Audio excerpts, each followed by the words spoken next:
Assalamualaikum warahmatullahi wabarakatuh. Jumpa lagi bersama RK TV, saluran istiqomah bernuansa Islami. Christopher Tambunan sejak duduk di bangku SMP itu dia sudah menjadi misionaris muda. Banyak yang tidak tahu bahwa Christopher Tambunan ini membuat viral jagat dunia maya terkait mu'alafnya ia di bulan Juni lalu. Banyak perdebatan secara online yang diadakan dengan Christopher Tambunan ini. Bahkan dari pihak keluarganya pun membujuk dia untuk kembali lagi ke kepercayaannya yang lama. Mari kita saksikan saat Christopher Tambunan melakukan dua kalimat syahadat.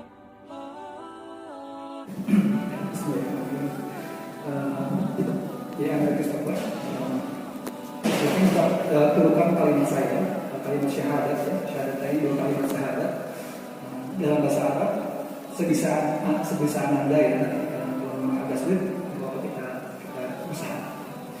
Kemudian kita ucapkan juga artinya biar Anda mengerti apa itu artinya dari syahadat ini. Asyhadu an la ilaha illallah wa asyhadu anna Muhammadar Rasulullah. Asyhadu an la ilaha illallah. Saya bersaksi bahwa tidak Tuhan selain Allah. Asyhadu anna Muhammadar Rasulullah, dan saya bersaksi bahwa Muhammad adalah Rasulullah.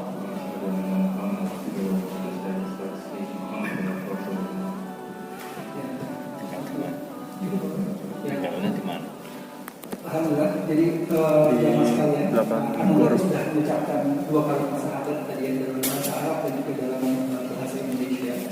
Dan insya Allah menurut saya dan juga pendapat para ulama, cukup dengan begitu maka beliau sudah masuk dalam agama Islam.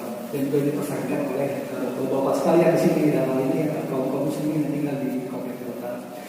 Jadi insya Allah mulai saat ini Ananda Christopher sudah masuk dalam agama Islam. Mudah sekali masuk agama Islam dan insya Allah Allah memudahkan ya. Allah memudahkan manusia masuk dalam agama ini.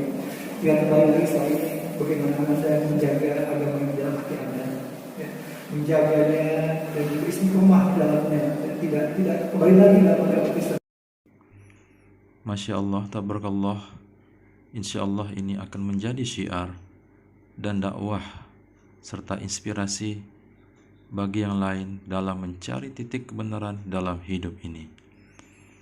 Baiklah sobat seiman, mari kita saksikan secara lengkap mengenai kesaksian dari saudara kita Yusuf tentang bagaimana perjuangannya di dalam menjadi mu'alaf. Mari kita simak.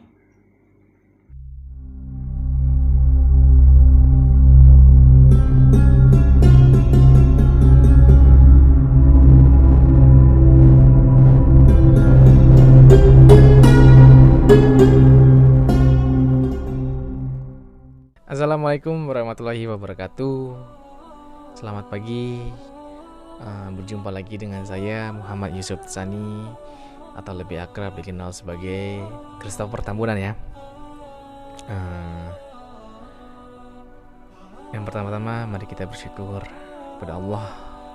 Alhamdulillah, kita bersyukur kepada Allah, Tuhan yang Maha Esa, satu-satunya Tuhan kita, Allah Subhanahu wa Ta'ala, di mana pada saat ini kita masih bisa merasakan nikmatnya. Kita masih bisa merasakan nikmatnya, yaitu nikmat beriman kepada Allah Subhanahu wa Ta'ala. Alhamdulillah, alhamdulillah, alhamdulillah. Dibuatnya video ini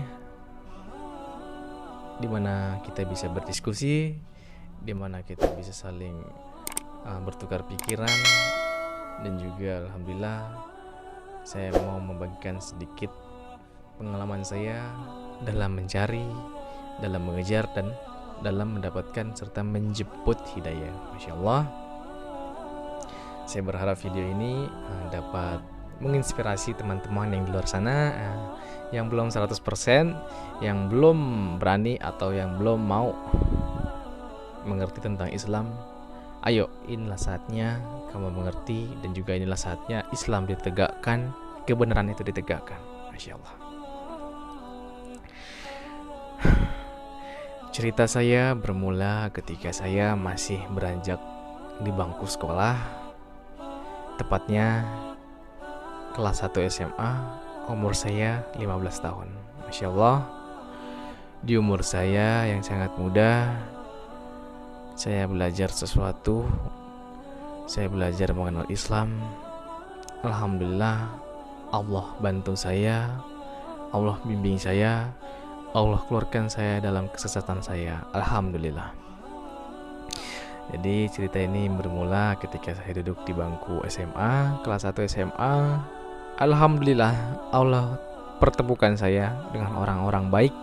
Allah pertemukan saya dengan orang-orang yang mencerminkan siapa Islam sesungguhnya. Masya Allah, saya berteman dengan mereka, saya mengenal mereka dengan baik. Alhamdulillah, mereka mau berteman juga dengan saya. Ketika saat itu saya masih beragama Kristen, saya mengakui saat itu bahwa Yesus adalah Tuhan. Masya Allah, saya datang, saya membawa sukacita. Saya berteman dengan mereka atas dasar kasih. Saya datang kepada mereka atas dasar kasih, ingin mengenalkan siapa Yesus sebagai Tuhan saya. Ingin berdiskusi, ingin sharing, ingin lebih tahu siapa mereka. Dalam artian ingin mengenalkan bahwa ajaran kasih Yesus itu harus kamu terapkan dan kamu harus keluar dari lingkaran Islam. Dulu ketika saya masih dalam Kristen, saya mengenal Islam itu tidak lain dari agama yang paling buruk. Jadi jika ada yang buruk, maka Islamlah yang paling lagi dan paling buruk. Masya Allah, saya memandang Islam itu seperti itu. Masya Allah, sangat disangka-sangka, tidak disangka-sangka, sekarang saya Islam. Ini semua karena Allah. Masya Allah. Dan juga saya mau menekankan sebelum masuk ke cerita, saya mau menekankan bahwasannya Islam, saya hadir kepada Islam. Saya yang butuh Islam, bukan Islam yang butuh saya. Saya yang belajar Islam, saya yang menempuh dalam berjalan untuk mempelajari Islam. Jadi bukan orang lain yang datang kepada saya, melainkan saya yang mencari orang lain, saya yang mencari ilmu, dan saya yang belajar Islam. Insyaallah. Jadi ada kalanya mungkin ada sedikit perkataan kelak yang menuduh saya bahwasanya saya masuk Islam karena duit, karena ajakan, atau karena wanita, harta, tahta, atau apapun itu. Mohon maaf sebesar-besarnya, mohon maaf. Saya Islam karena saya cinta Islam. Saya Islam karena saya cinta Allah. Saya Islam karena Allah. Masya Allah. Ketika saat itu saya ingin membawa kasih kepada mereka. Saya membawa kasih kepada teman-teman saya. Saya memperkenalkan Kristen itu seperti apa. Saya memberikan pemahaman bahwasannya Kristen itu sebaik-baiknya dari agamamu. Masya Allah, saya menerangkan bahwasannya Kristen ini, Yesus ini telah datang ke dunia untuk menebus dosa manusia dan juga menebus dosa-dosamu serta dosa-dosaku agar kamu selamat. Seperti itu. Saya menerangkan kepada teman-teman saya bahwasanya kamu itu berada dalam kesesatan. Padahal saya sendiri yang berada dalam kesesatan, Masya Allah. Ya, singkat cerita, kami berdiskusi mengenai Islam yang sering difitnah, sering dicaci, sering dimasukkan dalam stigma-stigma yang negatif ya. Dalam artian Islam sebagai teroris satu dunia, Islam sebagai agama yang pemegang pedang, sebagai agama yang disebar dengan pedang, sebagai nabi, sebagai agama yang punya nabi, pedofil, sebagai Islam itu radikal, Islam itu sebagai sadis, pemegang darah. Astagfirullahaladzim, masih banyak anggapan yang buruk tentang Islam dari saya yang masih belum mengenal Islam pada saat itu. Astagfirullahaladzim. Alhamdulillah Allah sangat baik kepada saya. Alhamdulillah Allah mengeluarkan saya dalam kesesatan saya. Saya dipertemukan dengan teman-teman saya, di mana saya membahas tentang Islam dan mengenal tentang Islam dari mereka. Saya berdiskusi, saya berdialog dengan mereka, saya beradu argumen bahwasanya tidak ada surga untuk kalian. Anggapan saya seperti itu kepada mereka yang masih Islam. Jadi saya katakan kepada teman saya bahwasanya gini, bro, lu tuh gak bakal bisa mendapatkan surga kalau cara lu tuh udah salah dari awal gitu kan. Di sini saya salah. Ternyata banyak yang saya tidak tahu dan banyak yang saya simpulkan dengan cepat bahwasanya Islam yang buruk seperti ini seperti itu dan menganggap mereka akan masuk neraka. Di sini teman saya menerangkan Islam yang sesungguhnya. Di sini Islam yang sesungguhnya mereka terangkan bahwasanya Islam itu bukan agama yang memandang ras. Islam itu datang kepada semua orang. Islam itu bukan agama yang rasis, bukan agama teroris, bukan agama yang sadis. Masya Allah, Islam itu penuh dengan kedamaian, penuh dengan keindahan. Alhamdulillah ya Allah, saya disadarkan. Alhamdulillah. Mungkin sedikit janggal ya, karena begitu mereka katakan seperti itu. Oh ya, masa sih perilaku Islam yang kamu katakan itu bertolak belakang dengan perlakuan umat muslim di dunia yang banyak kabarnya pembunuhan, banyak kabarnya bom teroris dan semacamnya. Oh Masya Allah, mereka menerangkan perbedaan manusia dan agama. Mereka menerangkan bagaimana setan-setan berusaha merusak nama Islam. Masya Allah. Teman-teman saya menjelaskan bagaimana pengaruh Islam pada dunia, bagaimana Islam yang sangat-sangat buruk di mata dunia, apa dampaknya Islam jika Islam diterapkan pada hukum-hukum dunia, dan juga bagaimana datangnya Islam, siapa yang membawa, dan juga bagaimana surganya. Alhamdulillah beliau bawa dan terangkan kepada saya sebagai saya yang belum tahu apa-apa. Alhamdulillah beliau terangkan sedikit demi sedikit.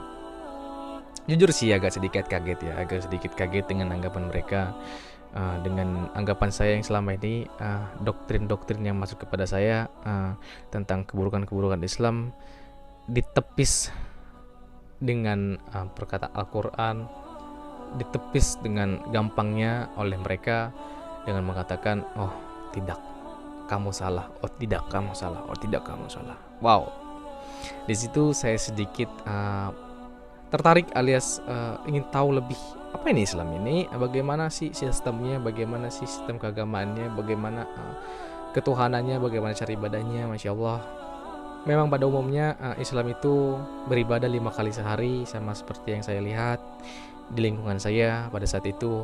Sholat subuh, sholat jam 12, sholat jam 4, sholat jam 6, sholat jam 7, setiap hari diulang-ulang seperti itu terus tanpa berhenti. Insya Allah saya melihat sesuatu keindahan di sini. Sedikit janggal sih. Semua masuk akal ketika mereka, teman saya ini, menjelaskan bahwasannya saya salah mengenai Islam. Saya salah mengenai pendapat dan kesimpulan mengenai Islam. Benar yang dikatakan teman saya. Bagaimana agama yang 5 kali sujud dalam sehari bisa seburuk itu di mata setiap orang. Di situ saya mulai curiga, di situ saya mulai mencari tahu apa sih fakta, apa sih kebenaran di balik ini. Apakah ada kesengajaan, apakah memang banyak yang tidak suka Islam karena kebenarannya. Masya Allah, di situ saya mulai mencari, di situ saya mulai merangkak, di situ saya mulai berdiskusi. Masya Allah, berdiskusi ketika sedang jam istirahat sekolah, kemudian sedang pulang sekolah. Di situ nikmat-nikmatnya diskusi terasa ya. Kemudian dilanjutkan ketika saya naik kelas ke kelas 11, umur 16 waktu itu. mulai lebih mengenal Islam, tetapi iman saya tetap iman Kristen. Saya tetap menjajakan agama saya kepada mereka, saya tetap mengasihi mereka karena Yesus. Saya tetap memberitakan berita Injil kepada mereka. Saya tetap mengatakan, tapi gini loh, Yesus itu baik, ini loh, kamu tuh dijamin masuk surga tuh, ini tuh juru selamat, ini loh. Mereka cukup mengatakan, ya itu agamamu bukan agamaku, agamaku. Tetapi di sini saya sedikit terkagum-kagum bagaimana cara mereka menanggapi saya, selalu mempunyai jawaban yang masuk di akal. Jawaban mereka itu seperti ada kalanya gamblang gitu, sekali terjawab semua jelas. Misalnya bagaimana tanggapannya mengenai Islam yang mempunyai nabi seorang pedofil. Masya Allah, itu seringkali saya tanyakan kepada orang-orang Islam ya. Tetapi jawaban mereka itu cukup gampang ya. Mereka mengatakan seperti ini, apakah kamu sudah pernah masuk ke dalam zamannya Nabi SAW, Nabi kita Nabi Muhammad SAW? Apakah kamu pernah melihat wanita-wanita di situ? Apakah kamu pernah tahu alasan Allah? Allah itu Tuhan, Allah itu punya takdir, Allah itu punya tujuan. Gak semena-mena Allah itu menjelek-jelekan Nabi Muhammad untuk kedepannya bahwasanya dia adalah seorang pedofil. Tidak, Allah itu punya tujuan. Allah itu memilih orang. Masya Allah, beliau berkata seperti itu, tujuannya ingin menerangkan kepada saya bahwasanya saya salah. Lanjut lagi bahwasanya Nabi kita Nabi Muhammad itu yang disebut seorang pedofil itu, Masya Allah, sebenar-benarnya teman saya menyebut bahwasanya itu adalah pilihan Allah, itu adalah takdir Allah, dan juga tujuannya tidak lain adalah karena mungkin zaman antara menikahi wanita yang muda dan wanita yang tua, bagaimana cara menafkahi, bagaimana cara membimbing, bagaimana cara melayani, atau bagaimana cara bergaul dengan baik. Alhamdulillah, semua tujuan itu tidak semena-mena untuk menjelek-jelekan Nabi Muhammad. Teman saya berkata seperti itu.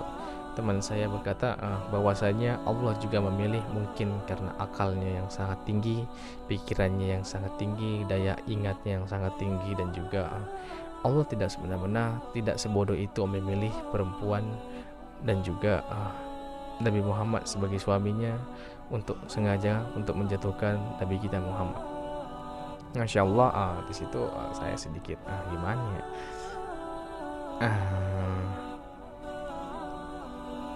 Agak sedikit terguncang, agak sedikit masih belum bisa menerima gitu kan, karena jujur saja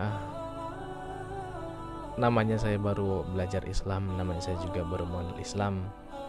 Sangat berbeda seperti yang dikatakan oleh gereja, sangat berbeda seperti yang diumumkan oleh gereja dan juga jemaat-jemaatnya, sangat berbeda seperti yang diajarkan oleh orang tua saya, sangat berbeda sekali.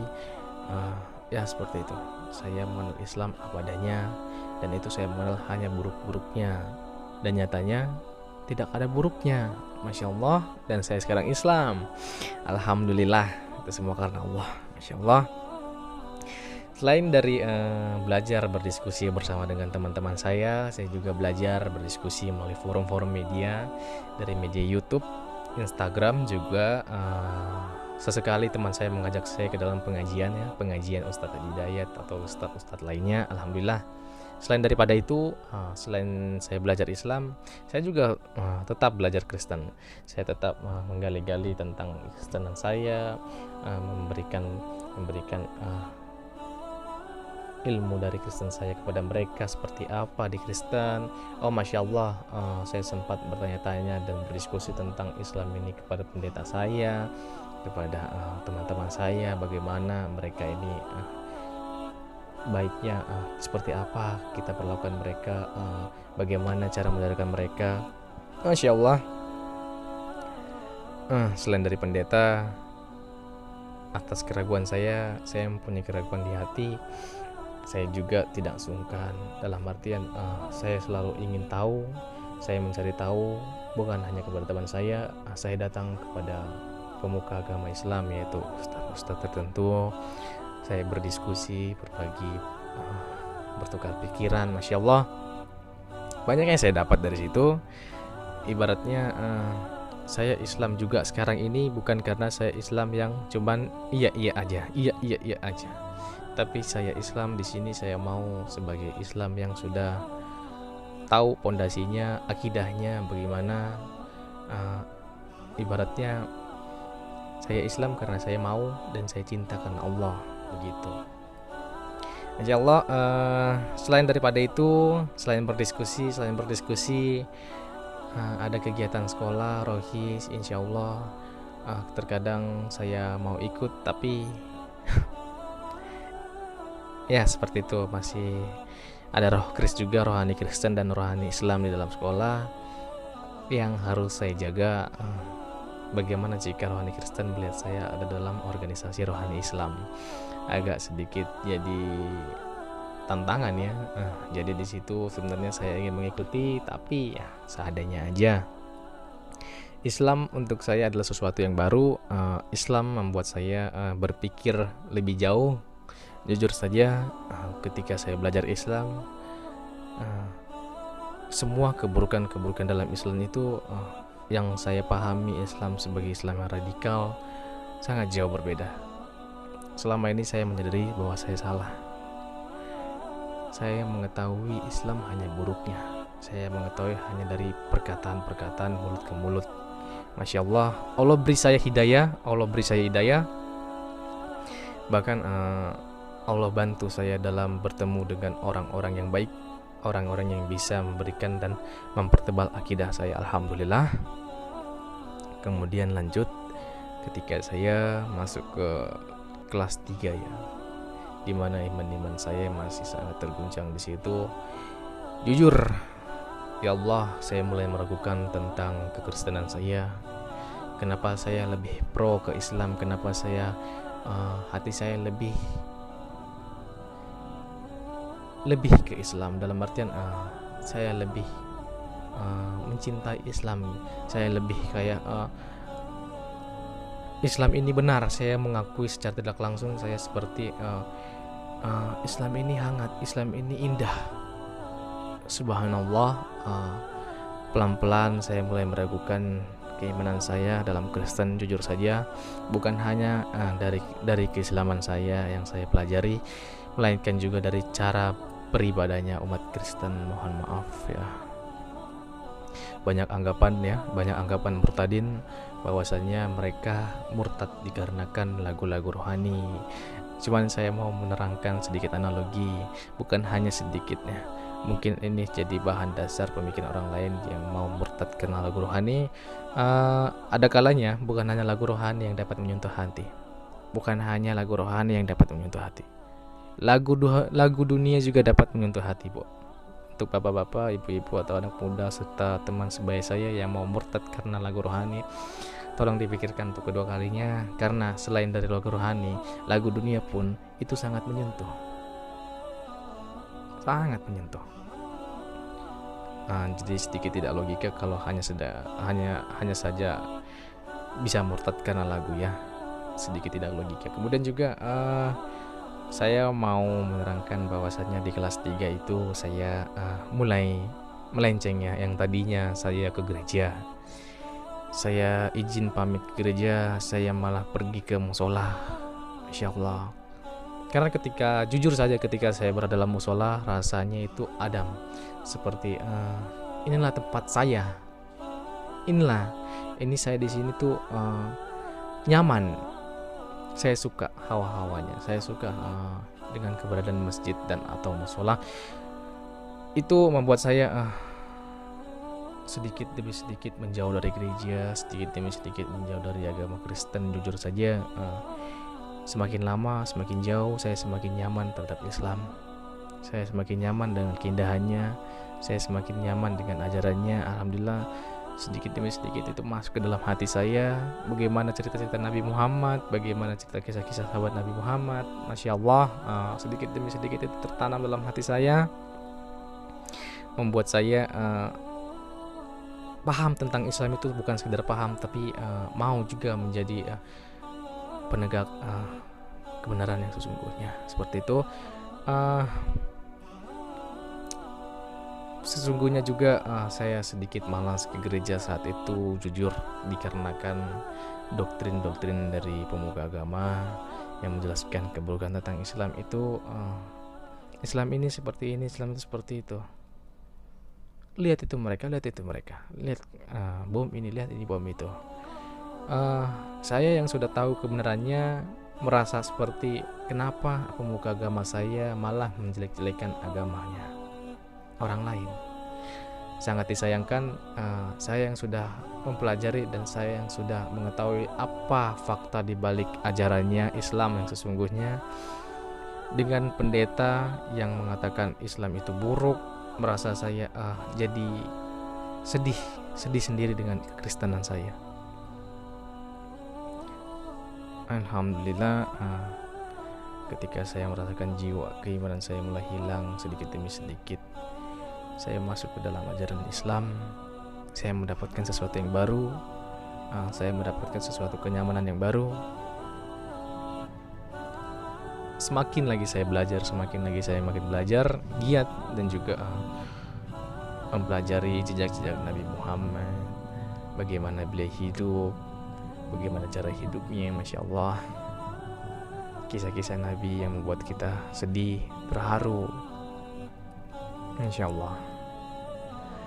Nah, singkat cerita, waktu itu saya belajar dan belajar lagi dalam musola.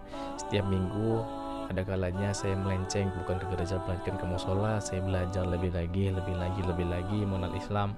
Masya Allah, saya baca terjemahannya dari Al-Quran bahasa Indonesianya.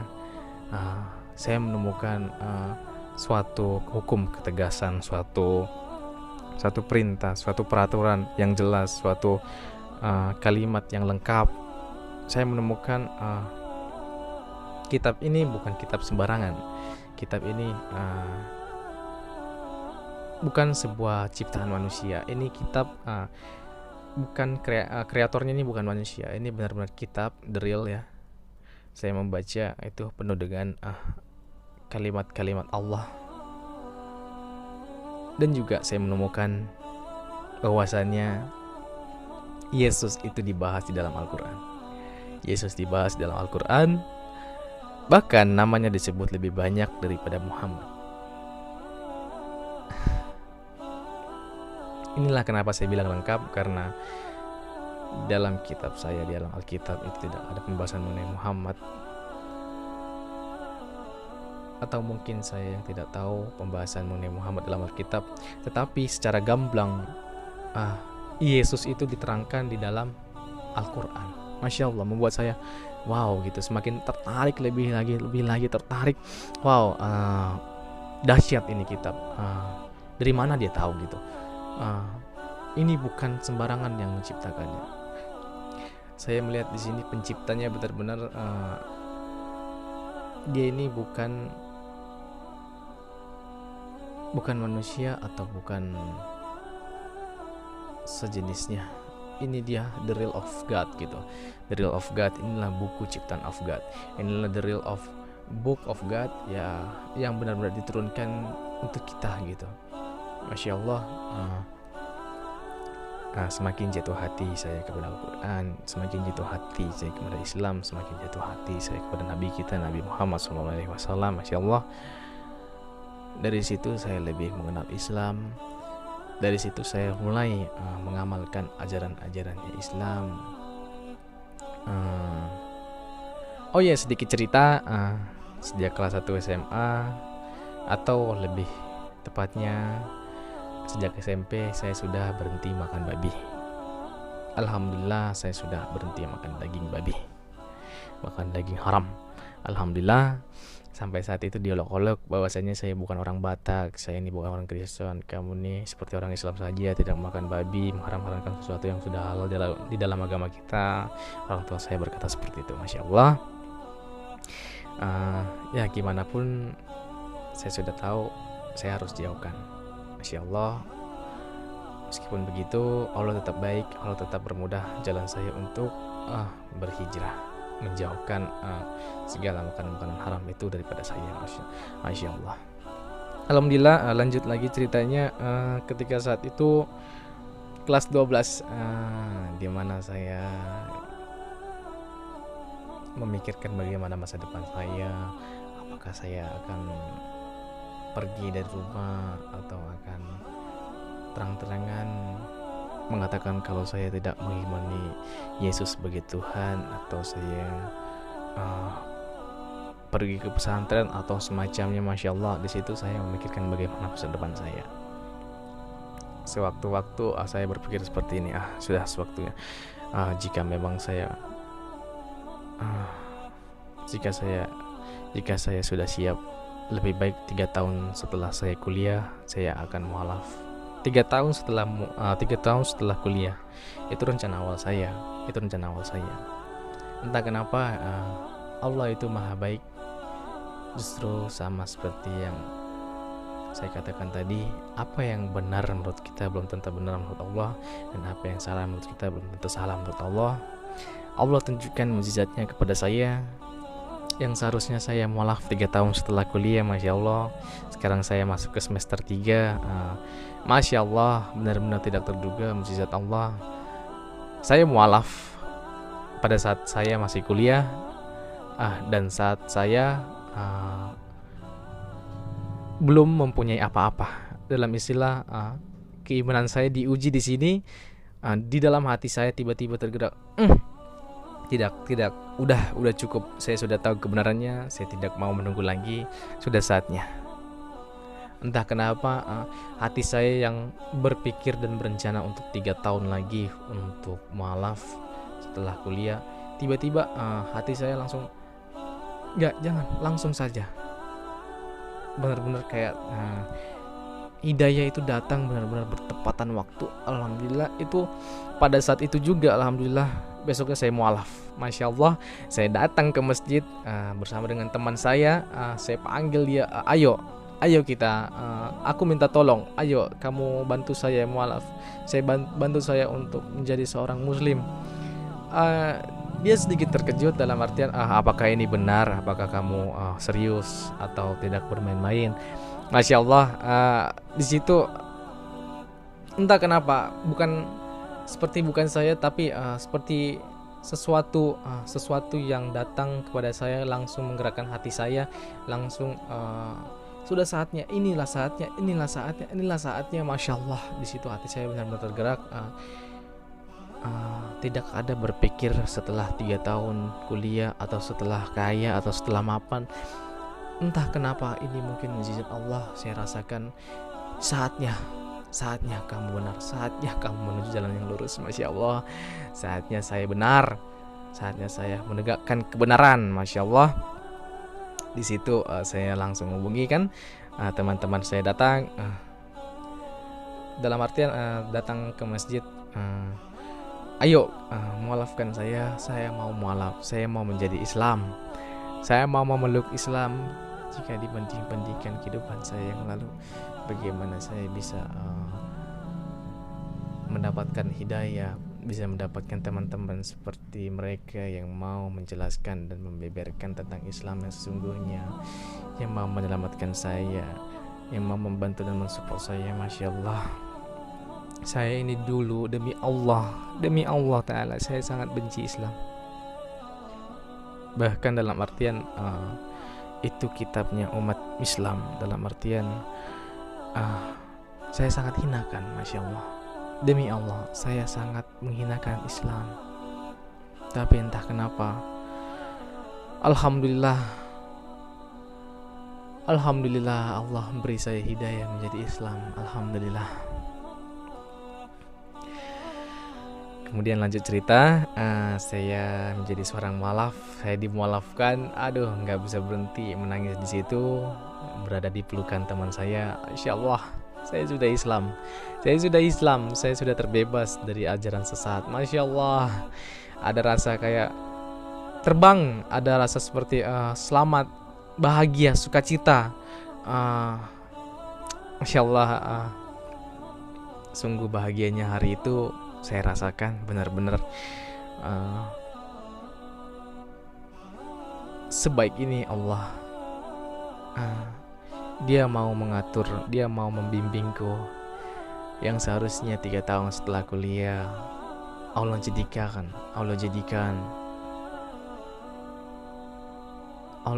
malafku besok pada hari Minggu tanggal 27. Masya Allah, pada saat itu hari Minggu, saya malaf. Masya Allah. Bahagia sekali rasanya waktu itu. Dan pertama kali sholat, saya sangat ingat, saya sholat zuhur diajari oleh teman saya. Masya Allah, sujud di dalam tempat ibadahnya. Masya Allah, sujud pertama kali itu sujud. Alhamdulillah, akhirnya ini yang saya pelajari dari waktu saya masih membenci sampai sekarang saya sudah Islam. Inilah sujud saya, ya Allah. Inilah sujud saya, ya Allah. Saya sudah menjadi Islam, ya Allah. Saya sudah mengikuti ajaran-Mu, ya Allah. Saya sudah menjadi orang yang lurus, ya Allah. Amin. Alhamdulillah, ya Allah. Alhamdulillah.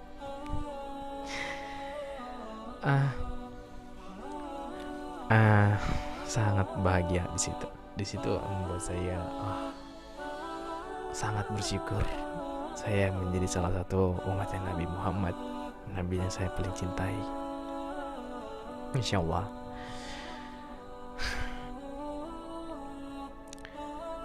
Mungkin untuk teman-teman yang mempunyai keraguan di luar sana, yang belum 100% hatinya,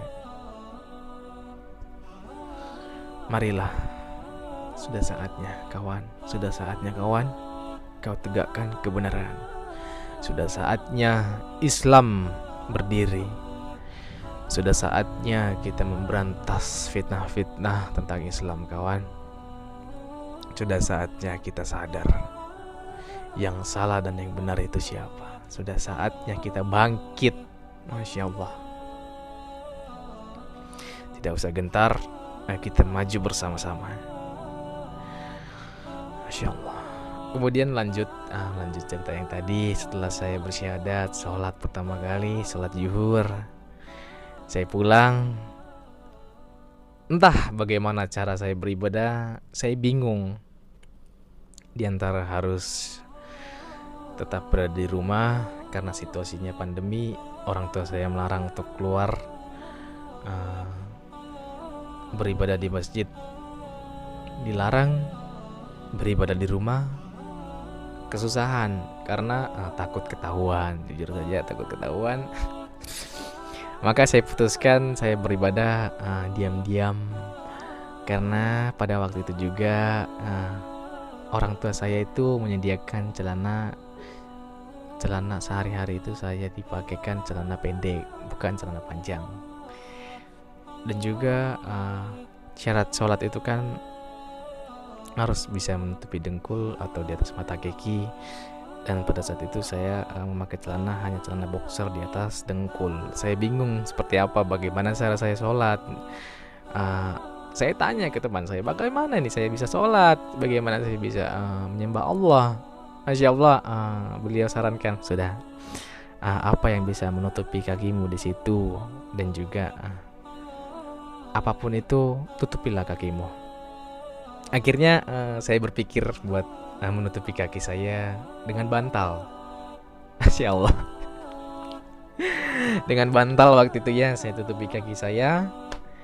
Karena saya tidak bisa berdiri atau tidak bisa duduk, takut ketahuan, saya putuskan sholat sambil tidur secara diam-diam. Saya letakkan bantal di atas kaki saya. Masya Allah. Masya Allah. Masya Allah. Itu momen-momen yang benar-benar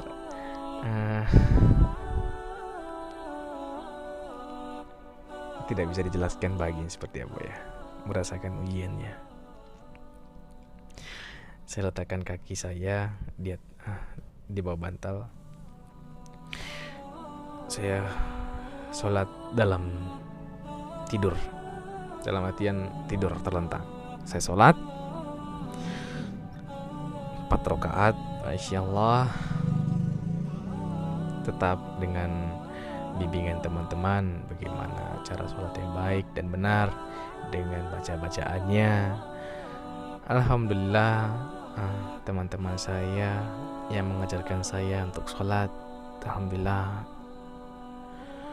saya berharap amal-amal beliau diterima, amal-amal beliau semakin banyak karena beliau telah mengajarkan saya sholat ya. Saya sholat di atas kasur ditutupi dengan bantal, Masya Allah.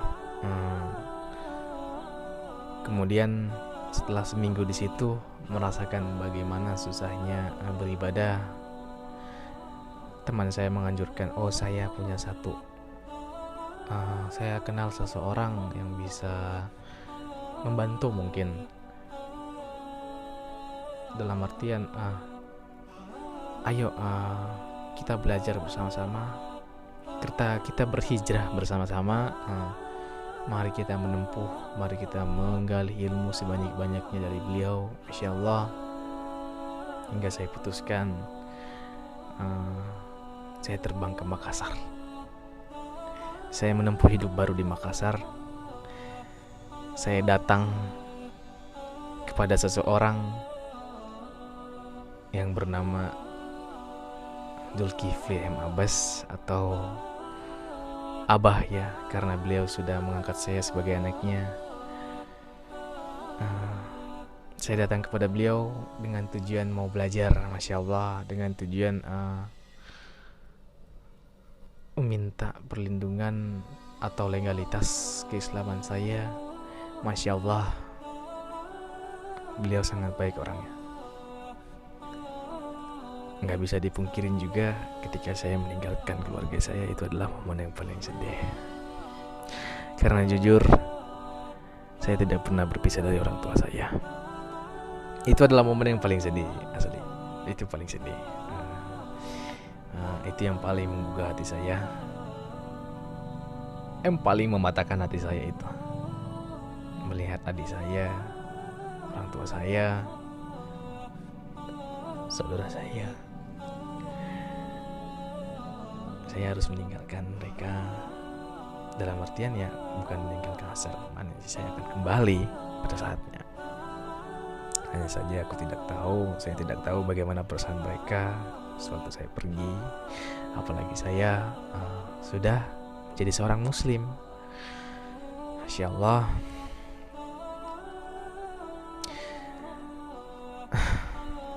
Ada satu kalimat yang saya ingat sampai saat ini. Mungkin teman-teman yang di luar sana yang masih ragu, saya berharap kalimat ini bisa menghilangkan keraguan kalian. Sesungguhnya ketika kita nanti meninggal, ketika kita meninggalkan dunia yang fana ini, bukan keluarga, bukan harta, bukan jabatan, bukan wanita atau siapapun itu kecuali amalmu. Amalmu lah yang menemanimu nanti. Sama seperti perjalanan saya, bukan keluarga saya, bukan harta, bukan mencari kekayaan, tetapi saya mencari ilmu dan orang-orang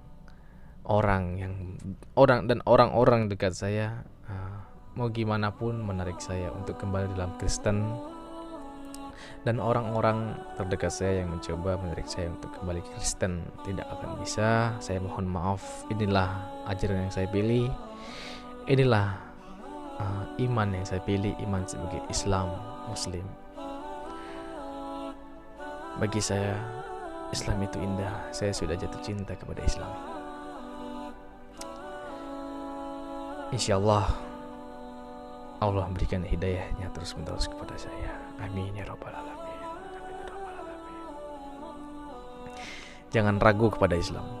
Ingat, bukan keluarga, bukan harta, bukan jabatan ataupun wanita ataupun saudara laki-laki atau saudara perempuan.